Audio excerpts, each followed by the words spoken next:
If you want to set up Calendly meetings quickly and professionally, this tutorial will walk you through the entire process step by step. By the end, you'll know how to create a one-on-one event, set your availability, choose a meeting location, and share your scheduling link so people can book time with you without any back and forth emails. If this video helps, make sure to hit the like button and subscribe for more simple software tutorials just like this one. Alright, let's jump in.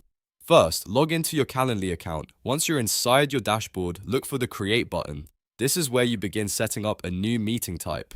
Click Create, then select Event Type from the menu. Calendly gives you different kinds of events, but for a standard meeting, choose one-on-one. This is the best option when you want one person at a time to schedule with you. Next, enter the meeting name.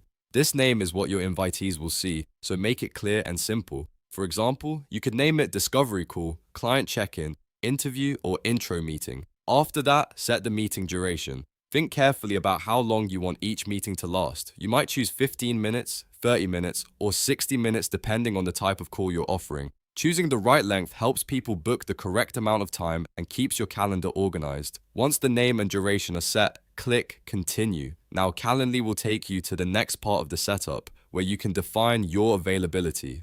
This is one of the most important steps because it controls when people can actually book time with you. Set the days and hours you're available for meetings and make sure they match your real schedule. You can block off lunch breaks, weekends, or any time you do not want bookings. The goal here is to make your scheduling flexible but still realistic. After setting availability, choose a meeting location. Calendly gives you several options depending on how you want the meeting to happen. You can select Zoom if you want a video call, Google Meet if that's your preferred platform, phone if it will be a voice call, or in person if you're meeting face-to-face. If you already use one platform regularly, choose the one that is easiest for both you and your guests. This step is important because it tells people exactly how the meeting will take place. Now it's time to review the event settings. Take a moment to go through everything carefully. Check the meeting name, duration, availability, and location one more time. Make sure there are no mistakes and that everything is set up the way you want. Small details matter here,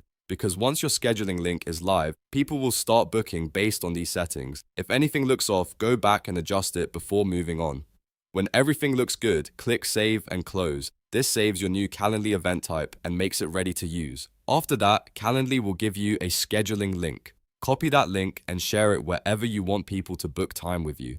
You can add it to your email signature, website, social media bio, client onboarding messages, or even send it directly in a text message. Once someone opens the link, they'll be able to see your available times and book a meeting without needing to contact you back and forth. And that's it. Your Calendly meeting is now set up and ready to go. You've created an event type, chosen the meeting length, set your availability, selected a location, and copied your booking link. That means you now have a simple system for letting people schedule time with you automatically. If this tutorial helped you out, be sure to give it a like and subscribe to the channel for more easy step-by-step software guides. Thanks for watching, and I'll see you in the next one.